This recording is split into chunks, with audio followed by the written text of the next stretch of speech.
আমি একজন ইমাম, মহল্লা থেকে যে খাবার আসে তাই খাই, অধিকাংশ মানুষের ইনকাম সোর্স হারাম, আমার করণীয় কি? গুরুত্বপূর্ণ প্রশ্ন।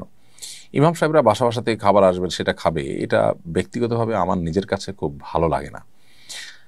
কারণ হলো, প্রথমত নানান জন নানান উপার্জনের ব্যাপার আছে, দ্বিতীয়ত হলো ইমাম সাহেবের একটা আত্মসম্মানের ব্যাপার আছে। প্রয়োজনে মসজিদ কর্তৃপক্ষ ইমাম সাহেবকে খাবার দাবার বাবদ আলাদা ভাতা দিয়ে দিবেন, তিনি তার মতো করে রান্না করে নেবেন বা খাবার জোগাড় করে নেবেন। বাসা বাসা থেকে খাবার আসবে, এটা দেখতে ভালো দেখা যায় না। একটা সময় হয়তো এত অ্যাক্সেস ছিল না, মানুষ তখন এগুলোর উপর নির্ভর করেছে, এখন আলহামদুলিল্লাহ বহু সুযোগ আছে। সো ইমাম সাহেবদের এই উপায় থেকে, এই পদ্ধতি থেকে তাদের বের হয়ে আসা উচিত, এবং মসজিদ কর্তৃপক্ষেরও সেখানে সহযোগিতাপূর্ণ মানসিকতা থাকতে হবে।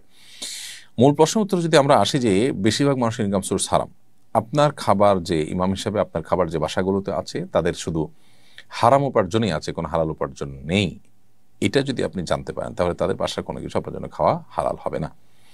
আর যদি হালাল হারাম মিশ্রিত থাকে তাহলে আপনার চেষ্টা করতে হবে সেটা অ্যাভয়েড করার, কিন্তু সেটা খেলে আপনার জন্য হারাম হবে না। এই জন্য যে বাসাগুলোতে খাবার আছে সে বাসাগুলো ঠিক কোন ক্যাটাগরি তাদের উপার্জনটা, সেটা আপনাকে বের করতে হবে, তারপর আপনি ডিসিশনে আসতে সহজ হবে।